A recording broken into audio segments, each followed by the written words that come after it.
Dear colleagues, I rise today to respond to the speech from the throne in the spirit of the long-held tradition of an inaugural speech.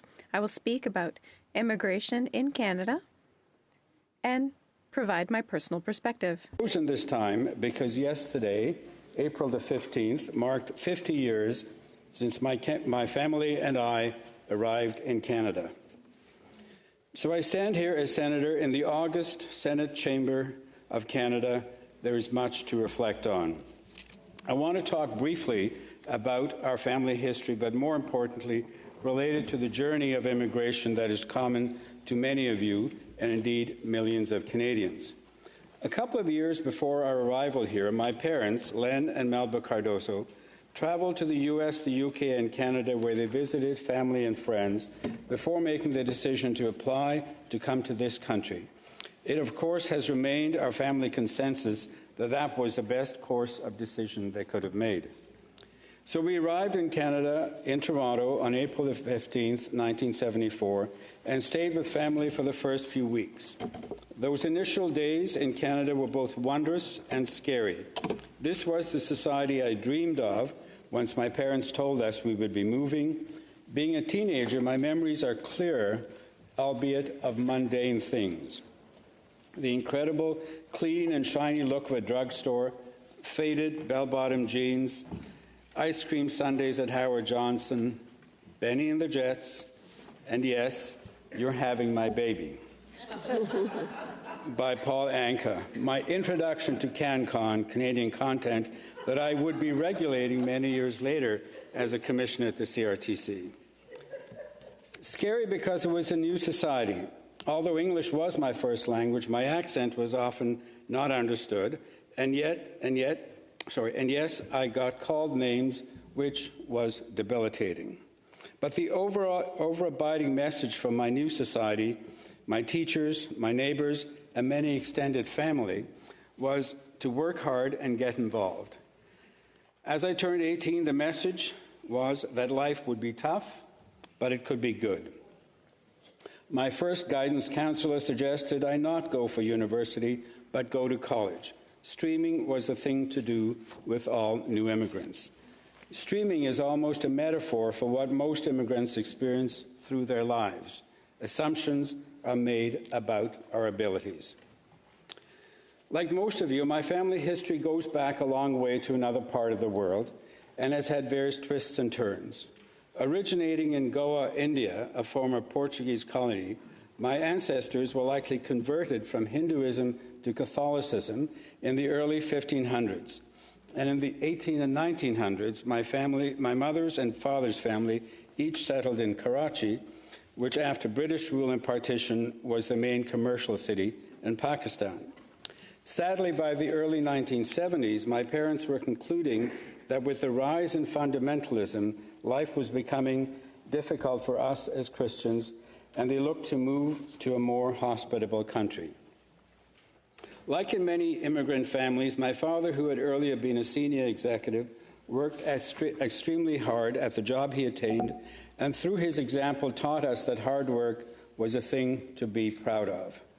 My mother returned to work after many years and essentially helped put us through university, and that somehow included typing our essays well into the night back in the days of typewriters and whiteout. In her latter years, I am proud to say that she became the postal lady for retirement residences as she came into her own and was in effect a leader. As a piano player, she entertained many fellow residents several times a week, whether at afternoon tea or weekend religious services, and took those responsibilities very seriously, often telling us not to show up at a certain time because she would be otherwise occupied. Dans les premières années, notre famille... In the early years, our family didn't have a lot of money. We rarely saw the inside of a restaurant or stayed at a hotel. But my parents found ways to entertain many family members and friends in our home with wonderful food and treats and music as the occasions demanded. Ce chapitre de mon histoire This chapter of my story is very typical of immigrant families. I'm convinced that some scenes from my big fat Greek wedding were shot in our house. I got my Canadian citizenship in 1978. I recall being asked in my citizenship test about what the Governor-General did. Being a third-year smart-aleck political science student back then and not much of a monarchist, my answer was less than politic. And I probably almost lost my chance at the brass ring, but I must have aced the rest of the test, and on January the 17th, 1978, I did become a proud and delighted Canadian citizen. You know, colleagues, I often feel that Canadian-born folks miss out on the citizenship ceremony. Words cannot describe the depth of joy and pride of becoming a Canadian citizenship in a citizenship ceremony, becoming a citizen in a citizenship ceremony. Perhaps it is a ceremony that all students should go through at the age of 18, for example. And yes, I disagree with the proposal now to do away with the ceremony and replace it by a click on a keyboard. After university, I came to Ottawa for my first job, and soon Ottawa became home. I got married, went back to university, and soon after we had kids. And while I have been terribly blessed with a fulfilling career, surely my favorite job was the 4 years I stayed home with our two kids, Alice and Anthony, when they were little. I was one of the few dads who stayed home back then, and sadly, 30 years later, things have not changed much. Regarding my career, while not by design, it has been largely in and around government, always focused on some key areas of public policy, which have included the Canadian Constitution, diversity, skills development, and more generally, how public policy is made. I've also enjoyed teaching communications and political science at Carleton University, where I learned as much as I taught. Colleagues, I'm pleased to tell you that I am one of the leading Canadian experts on the 1908 general election. That was the last one that Wilfrid Laurier won.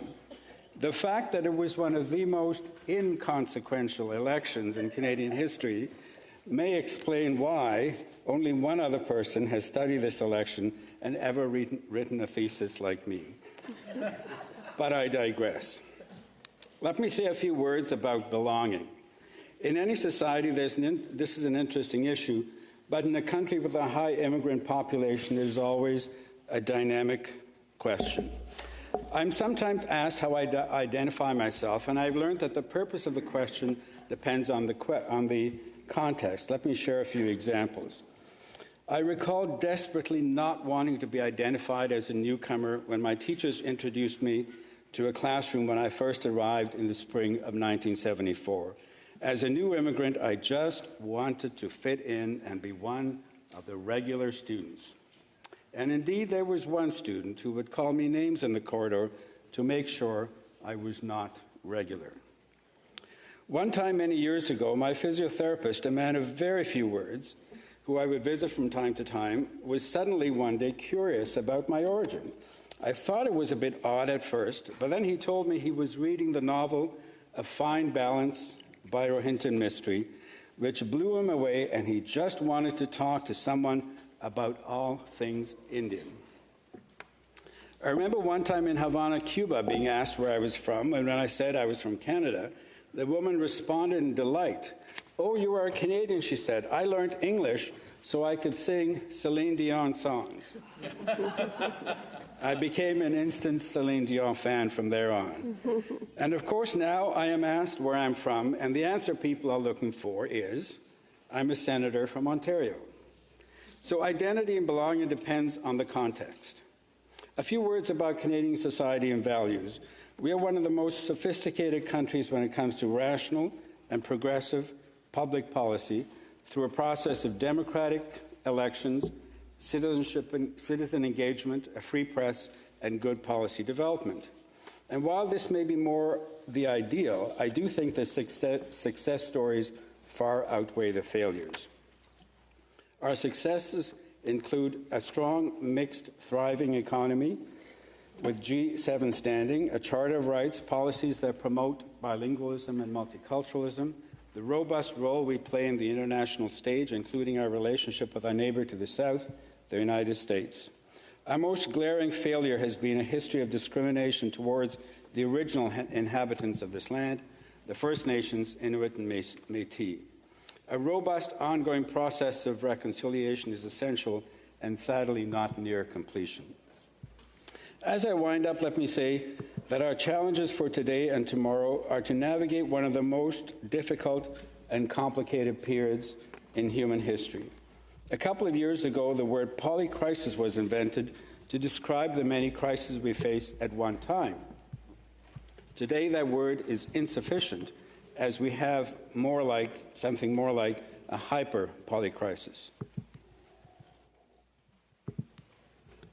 My fear is that as the world becomes incomprehensibly complex, too many people the world over are looking for simple and simplistic answers.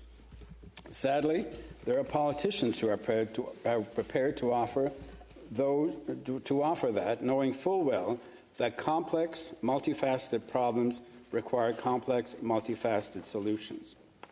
From the end of World War II to the end of the last century, the world was becoming a more peaceful place dedicated to human rights, democracy, fairness, and equity.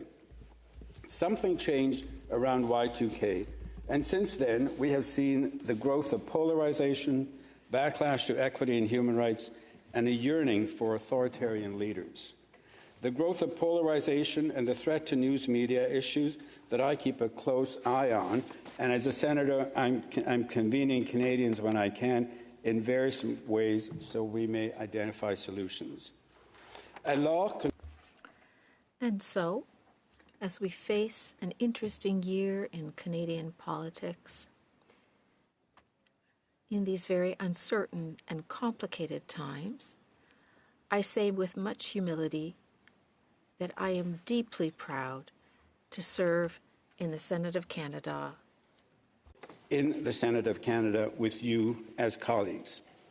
It is way beyond anything I could have dreamed about the day I arrived in Canada 50 years ago. Thank you.